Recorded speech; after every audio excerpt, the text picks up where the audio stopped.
Welcome to this explainer. Today, we're diving into something truly monumental. We're going to take a deeply analytical look at a massive piece of historical documentation, a 122-minute prosecution standard essay by Dr. Kanwar Partap Singh Gill.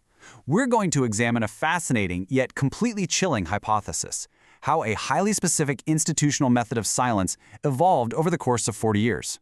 We're going to track a bureaucratic architecture that started with domestic counterinsurgency in Punjab back in the 1980s and 90s, and we'll trace how those exact same structural mechanisms appear to have evolved into modern, transnational repression in North America today. Here is the roadmap for our analysis. We'll start with the continuity doctrine, break down the anatomy of erasure, look at the pivotal cholera hinge, examine the transnational pivot, and then wrap things up with the underlying forensic pattern. All right, Section 1, the continuity doctrine. Let's get right into what this actually means. Now, to be clear, right off the bat, we're not talking about some classified memo sitting in a dusty filing cabinet somewhere. As the source material points out, it is an analytical inference. It's a recurring institutional method. The central thesis we're exploring here is that when a human rights documenter or an advocate threatens to expose the state's narrative, the resulting suppression follows a really precise, predictable sequence. They target the documenter, they build deniability right into the architecture of the operation, they weaponize the victim's identity to justify the action, they disable any legal mechanisms that could bring accountability, and then they manage the fallout without actually answering for it.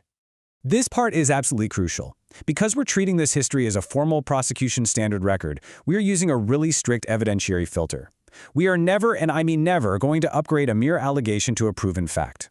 Throughout this explainer, I'll be really careful to delineate between what is a proof finding in a court of law, what is an official charging allegation from a government body like the US DOJ, what is simply an analytical inference, and so on. We're sticking strictly to what the verifiable primary public record supports. Moving on to Section 2, the anatomy of erasure. We're looking at Punjab's domestic record from 1984 to 1996 to see how this bureaucratic machinery of erasure actually functioned on the ground. Take a look at this number, 2,097. That is a proved finding. It's not a guess, it's not an estimate. It represents the absolute floor of illegal cremations at just 3 specific sites in Amritsar district: Durgiana Mandir, Patti, and Tarn Taran, uncovered by the Central Bureau of Investigation, or the CBI. Now, human rights data strongly suggests the statewide total was drastically higher, but 2,097 is the hard judicial floor of bodies that were disposed of without family notification, without death certificates, and without any basic legal procedure. So how did this actually work? Well, it relied on a chain of events that was incredibly unbroken but highly deniable. Victims were moved from official police custody, the Thana, often straight into unofficial interrogation black sites. From there, unmarked vehicles would bypass standard legal tracking entirely, delivering bodies directly to municipal cremation fires. The state effectively denied having custody, yet, at the exact same time, state funds were reimbursing the municipal grounds for the firewood used to burn the bodies. You might be wondering, how does something like that stay legally invisible for over a decade? The answer is structural amnesia. Under Indian law, Section 174 of the Criminal Procedure Code mandates that a civil magistrate absolutely must perform an inquest for any suspicious or unnatural death. But for these 2,097 confirmed illegal cremations, 0 Section 174 inquests were produced. The civil magistracy's systemic failure to perform this specific legally mandated duty wasn't an oversight. As our source material infers, it was a deliberate institutional design to shield state actors from accountability. Think about it, no inquest meant no official cause of death, which meant no investigation. If the paperwork never exists, legally, the crime never happened. That is why understanding the bureaucratic architecture is so incredibly important. But what happens when someone actually connects those municipal firewood ledgers to the missing persons reports? That brings us to Section 3, the Khalra hinge, the moment the doctrine crossed borders. Our source material centers on a human rights defender named Jaswant Singh Khalra. He's really the hinge protagonist of this entire history. Khalra wasn't some forensic scientist. He simply cross-referenced public municipal cremation expenses with voter rolls and family testimonies. By the summer of 1995, he was actually preparing to submit this irrefutable documentation to the United Nations. But on September 6, 1995, right before he could cross that jurisdictional border, Khalra himself was abducted from outside his home and disappeared by the police. Now, Khalra was tragically tortured and murdered, which, by the way, is a proved finding that resulted in the criminal conviction of multiple Punjab police officials. But his elimination created this massive institutional paradox. The state killed the documenter, sure, but they ended up cementing the documentation. His murder triggered a Supreme Court petition, which forced the CBI investigation, locking Khalra's findings into the legal record forever.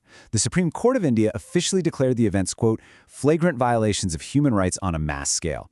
The domestic suppression apparatus completely failed to contain the truth. Which leads us to Section 4, the transnational pivot. We're looking at the years 2020 to 2026. This is where things shift globally.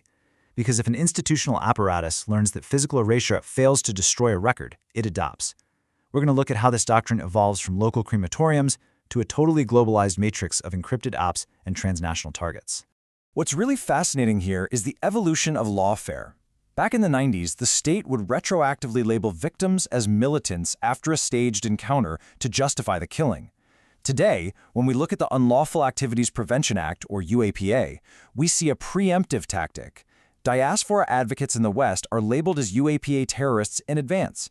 The temporal direction is flipped, but the institutional function is exactly the same, converting a rights holder into a security object to build a legal shield around state action. And that brings us right up to the formal legal filings from 2023, where this transnational machinery really breached the surface in North America. We have two highly prominent cases: the foiled assassination plot against dual U.S.-Canadian citizen Jaswant Singh Khalra in New York, and the tragic killing of Canadian citizen Hardeep Singh Nijjar in British Columbia just weeks prior.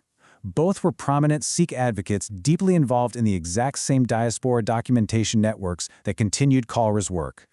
Now, to stick strictly to our forensic framework, we have to look at the U.S. Department of Justice indictments regarding the Pannoon conspiracy. The U.S. DOJ alleges that a former Indian intelligence officer for RNA, Vikash Yadav, directed the plot using a criminal intermediary named Nikhil Gupta. Because Yadav remains at large, his specific directing role and institutional authorization remains an official charging allegation, an OCA, meaning it's formally alleged by federal prosecutors, but it hasn't been fully adjudicated in a trial yet. But we actually do have a proved finding in this exact same case. In 2024, Nikhil Gupta officially pleaded guilty in a U.S. federal court. Under oath, he admitted to transmitting a $15,000 electronic down payment to what he thought was a hitman, but was actually a DEA confidential source. He admitted the total contract was for $100,000 to assassinate a U.S. citizen on U.S. soil directed by an Indian government employee. That is no longer an allegation. It's a permanent admitted fact in the U.S. federal record. Finally, Section 5, the forensic pattern of continuous erasure. Let's connect these two distinct eras, the 1990s and the 2020s, and examine the reoccurring forensic pattern that actually binds them together. The structural connection between what happened in Canada and the U.S. is incredibly revealing. According to U.S. court filings, shortly after Hardeep Singh Nijjar was killed in Canada, Nikhil Gupta communicated to his hitman contact that Nijjar, quote, was also the target. The analytical inference we can draw from Gupta's admitted communications strongly suggests these two transnational operations were absolutely not a coincidence. They were institutionally linked, running parallel right across borders. And so we come full circle. Over 40 years, the exact methods definitely evolved. Upgrading from unmarked vans and municipal cremation fires to criminal intermediaries, encrypted communications, and hawala money routing. But the core institutional goals? They didn't change at all. The state targets the documenter, it builds deniability into the architecture of the operation, it weaponizes the victim's identity, it disables the legal mechanism, and it manages the political aftermath without offering substantive accountability. Why should this matter to us? Because it shows that the tools of institutional silencing are literally no longer confined by geography. As we wrap up this explainer, I really want to leave you with one final kind of chilling thought. The source material argues that the state's intelligence apparatus didn't just dissolve when the Punjab counterinsurgency ended. It simply reoriented. It learned that physical erasure in a domestic police station doesn't work if the victim's data actually makes it to the UN or to the West. So if an institution learns that lesson, how far across borders and into what jurisdictions will its machinery of silence evolve next? Thank you so much for exploring this complex forensic record with me today, and keep questioning the structures of information around you.